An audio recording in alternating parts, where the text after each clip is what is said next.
आज नंदवंशी चेतना मंच के राष्ट्रीय अध्यक्ष श्री आनंद कुमार ठाकुर जी हजारों साथियों के साथ भारतीय जनता पार्टी का सदस्य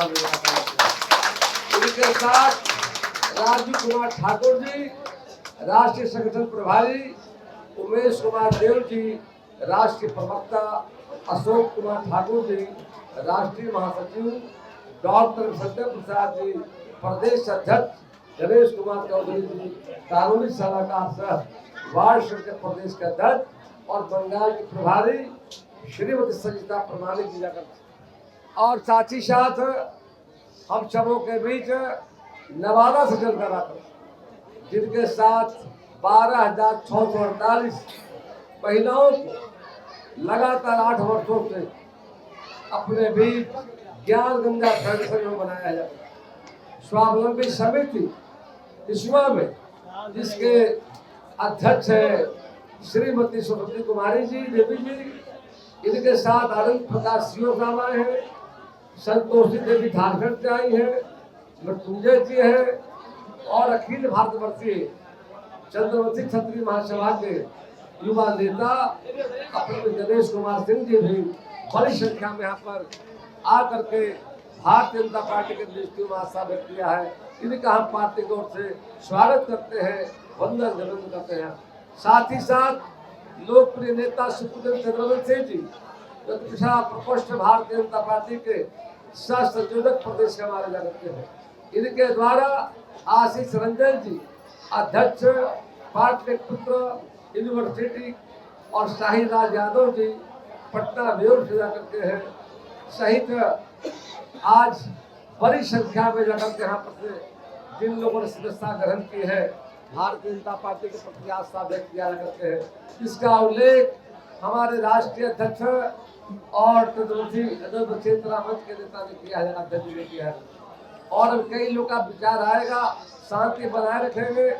और हम लोग 15-20 मिनट कार्यक्रम चलेगा। और आज हमारे नेता डॉक्टर दिलजा सवाल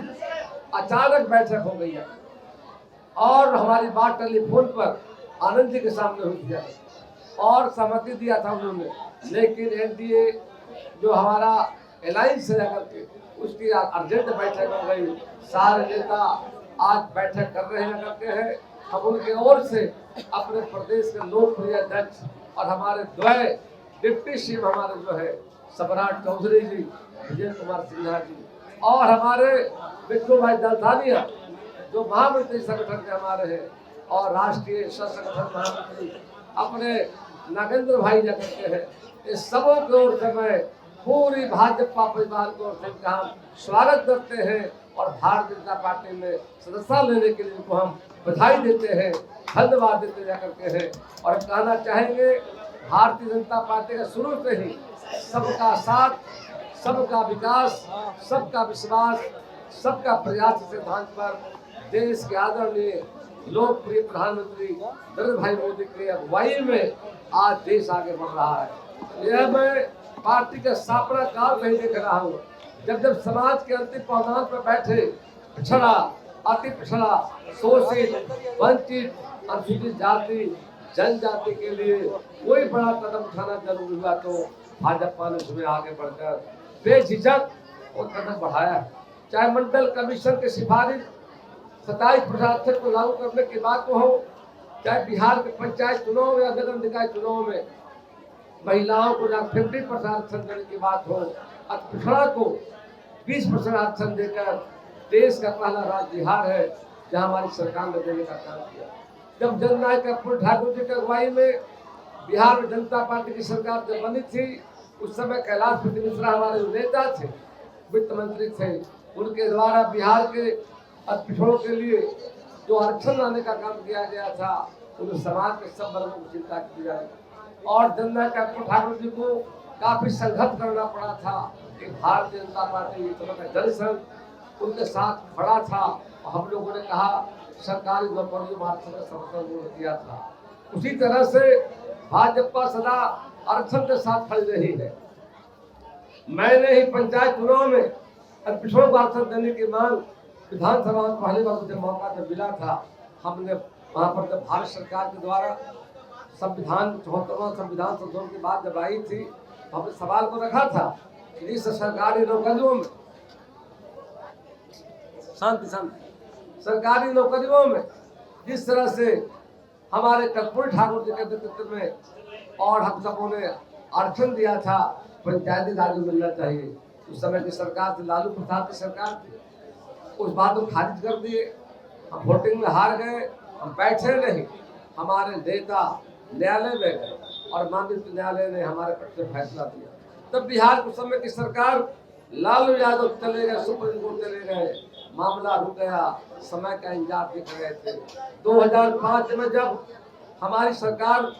बनी, एनडीए सरकार बिहार में बनी, हमने सब सुप्रीम कोर्ट से याचिका को वापस लेकर के बिहार में पहला राज्य है जहाँ 20% हमने अति पिछड़ों को जो सामाजिक, आर्थिक, राजनीतिक रूप पीछे थे उनको हमने सम्मान दे करके फिर पदों पर बिठाने का काम किया। उतना ही नहीं, आपने उनको एक पदों पर बिठाने का भी काम किया। शांति प्लीज देखो यार। साथ ही साथ देश के माननीय प्रधानमंत्री नरेंद्र भाई मोदी जी के द्वारा पिछड़ा वर्ग आयोग को संवैधानिक दर्जा दिया गया, जो लगभग 30 वर्षों से और सिफारिश भूल भाग रही थी। माननीय मोदी जी की सरकार आई और अपने मुजफ्फरपुर के भगवान लाल जी की पहली बार अब हमारी सरकार माननीय मोदी जी ने पिछड़ा वर्ग आयोग का अध्यक्ष बनाने का काम किया। इसकी संवैधानिक दर्जा देने की बात हो, पिछड़ा वर्ग आयोग पहले से अध्यक्ष जो हमारे बनाने के बाद जो भगवान लाल सहनी जी को पहला बनाने का काम किया है। केंद्र की भाजपा मोदी सरकार ने इन चीजों को निभाने का काम किया है। माननीय मोदी जी के द्वारा रोहिणी आयोग का गठन कर पिछड़ी जातियों, जिन जातियों का लाभ नहीं मिल रहा है, जिनको आगे लाना है। पंडित दीनदयाल उपाध्याय जी का सपना था, हमारा नेता का समाज चलते गोदानपुर जो बैठे लोग हैं उनको समाज और राष्ट्र की धारा में लाना है। ऐसी जातियों के लिए आरक्षण का लाभ कैसे मिले, आयोग से रिपोर्ट जल्द ही प्राप्त होने वाला है। केंद्र की माननीय मोदी सरकार ने पहली बार स्वर्गीय हम सबों के नेता जननायक कर्पूरी ठाकुर को मरणोपरांत भारत पुरस्कार देकर अति पिछड़ा समाज को पूरे देश में सम्मानित करने का काम किया है। अभी अभी केंद्र की मोदी सरकार ने भारत रत्न जननायक गुरुजी के लाल कर्पूरी ठाकुर जी के नाम पर स्किल यूनिवर्सिटी का स्थापना में मदद की है। बिहार की एनडीए सरकार द्वारा कई योजना चलाकर अति पिछड़ा का कल्याण कर रही है। मुख्यमंत्री पिछड़ा वर्ग मेघा वृद्धि योजना और बिहार मुख्यमंत्री अंतर पिछड़ा वर्ग प्री मैट्रिक छात्रवृत्ति योजना, अत्यंत पिछड़ा वर्ग छात्रावास उन्नयन योजना, अत्यंत पिछड़ा वर्ग सिविल सेवा प्रोत्साहन योजना, मुख्यमंत्री अत्यंत पिछड़ा वर्ग उद्यमी योजना, बिहार मुख्यमंत्री अत्यंत पिछड़ा वर्ग लघु उद्यमी योजना, मुख्यमंत्री पिछड़ा वर्ग अति पिछड़ा वर्ग कौशल